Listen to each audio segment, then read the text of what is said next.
Jérémy, tu vas mourir demain à 7 heures. On peut pas faire ça un peu plus tard, hein. 7 heures c'est chaud. Hein.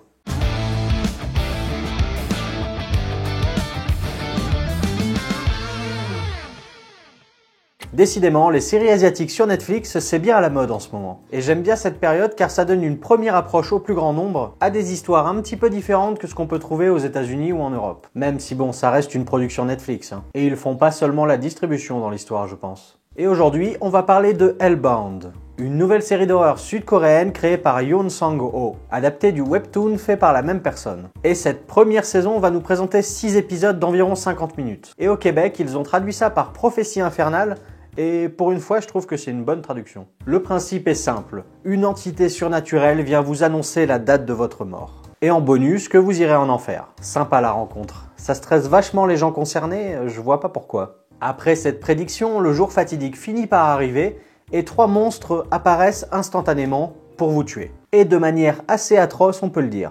Et évidemment, certaines organisations religieuses parlent d'un appel de Dieu. L'Église de la Nouvelle Vérité d'un côté, pour qui il s'agit de punir les pécheurs, et veut en apparence aider les gens à devenir de meilleurs êtres humains. Et d'un autre côté, en mode un peu moins subtil, il y a Pointe de Flèche, une organisation de jeunes tarés extrémistes, toujours accompagnés de leur meilleur ami, la batte de baseball. Et la série va donc se diviser en 2 parties distinctes. Dans la première partie, donc les 3 premiers épisodes, on va suivre principalement un policier, Jin Kyung-hoon, au moment où les événements commencent vraiment à s'envenimer. Et après, nous avons les 3 épisodes suivants qui se passent plusieurs années après, dans lesquels on va se concentrer principalement sur Bae Young-jae, un producteur de télévision, qui va se retrouver lié à une prophétie morbide qui va lui prouver certains éléments importants, avec une prédiction assez inattendue. Et autant vous dire que tous ces éléments, aussi inquiétants qu'imprévisibles, vont provoquer une certaine panique dans la population, et amener avec ça son lot de réactions déraisonnées, et un opportunisme évident,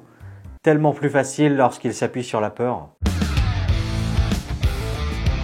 En regardant cette série, je ne m'attendais vraiment pas à ça. Avec un fond rempli d'idées vraiment très intéressantes et surtout autour de la religion. Sur comment une religion assez extrême, une secte, peut prendre de l'ampleur et réussir à manipuler les gens, en se montrant très opportuniste face à des éléments inexpliqués. Ça via différents moyens selon le public recherché. Avec d'un côté la nouvelle vérité plus propre qui passe par une manipulation de la télévision, du grand spectacle pour faire de l'audience, et qui va emmener avec elle tout un tas de personnes corrompues et mal intentionnées à la télévision. Et d'un autre côté, Pointe de Flèche, une organisation avec des membres beaucoup plus jeunes. Et pour ça, le meilleur moyen de communiquer avec eux en 2021, c'est Internet et ici, le stream. Avec un personnage très excentrique, et un peu taré aussi, qui va commenter tous les événements depuis chez lui. Et j'ai trouvé ça vraiment pertinent d'utiliser tous les médias actuels, les réseaux sociaux, etc. pour mettre en avant comment des sectes ou des croyances religieuses pourraient prendre de l'importance dans le monde d'aujourd'hui. Le personnage le plus intéressant de la série pour moi, c'est le policier dans la première partie. Parce qu'il y a vraiment un choc intéressant entre d'un côté son expérience de vie personnelle et d'un côté son travail en tant que policier. Car dans sa famille, il y a eu un meurtre important, car aujourd'hui le criminel a purgé sa peine et il est de nouveau en liberté. Et d'après les religieux, le châtiment divin viendrait aux pécheurs. Et le personnage et ses proches se retrouvent dans un dilemme entre d'un côté suivre la loi, et de l'autre la religion, qui amène des vraies questions morales dans la série, auxquelles nous on peut sûrement répondre assez facilement, mais en revanche c'est pas la même chose pour les personnages. Et tout ça va nous amener tout un tas d'éléments de manipulation bien utilisés par les sectes, de l'appropriation sur la moindre chose à son avantage. Lorsque j'ai commencé la série, il y avait un vrai doute autour du surnaturel, et à ce moment-là j'ai un peu eu peur de quelle direction allait prendre la série, par rapport à ses liens avec la croyance religieuse. Mais justement, elle va profiter de ce doute, et ça c'est très bien joué. En regardant toutes les réactions des humains face à des choses qu'ils ne contrôlent pas. Maintenant, toutes ces idées pertinentes, il va falloir les mettre en scène. Et là, c'est une autre histoire.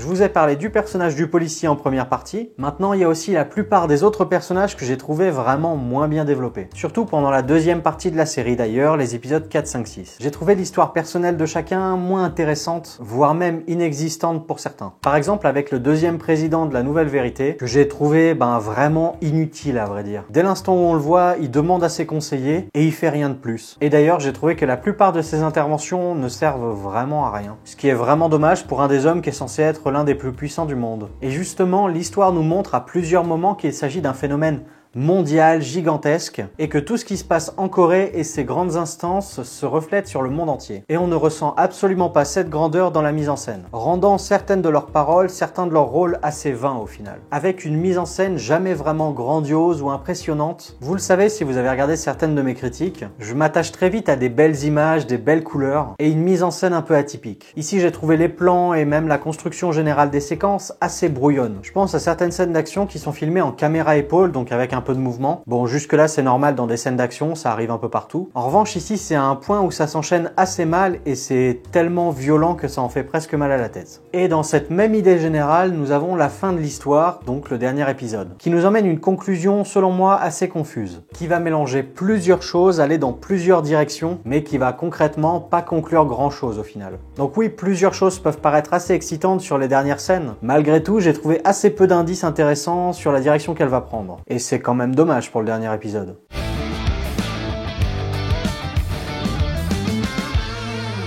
Et voilà pour Hellbound. Un vrai commentaire assez intéressant sur la religion et les dérives sectaires, mais aussi les réactions des humains face à l'irrationnel, qui malheureusement n'a pas une mise en scène à la hauteur de son propos et c'est bien dommage. Malgré tout, on passe plutôt un bon moment et ça ne laisse pas vraiment le temps de s'ennuyer. Alors si vous aimez le surnaturel, les prophéties des enfers et les bonhommes avec les perruques fluo, il y a moyen que vous aimiez cette histoire. En revanche, on n'est pas face à la meilleure série coréenne du moment. Après, je regarderai peut-être la suite, qui sait, par curiosité, et s'il y en a une surtout. Voilà, cette vidéo est terminée, merci d'avoir regardé jusqu'au bout. N'hésitez pas à me laisser vos points positifs, vos points négatifs dans les commentaires si vous avez vu la série. Si vous avez aimé la vidéo, n'hésitez pas à mettre un j'aime, la partager, c'est important. Vous abonner, regarder mes autres vidéos, enfin tout ça, vous savez. Sur ce, ciao!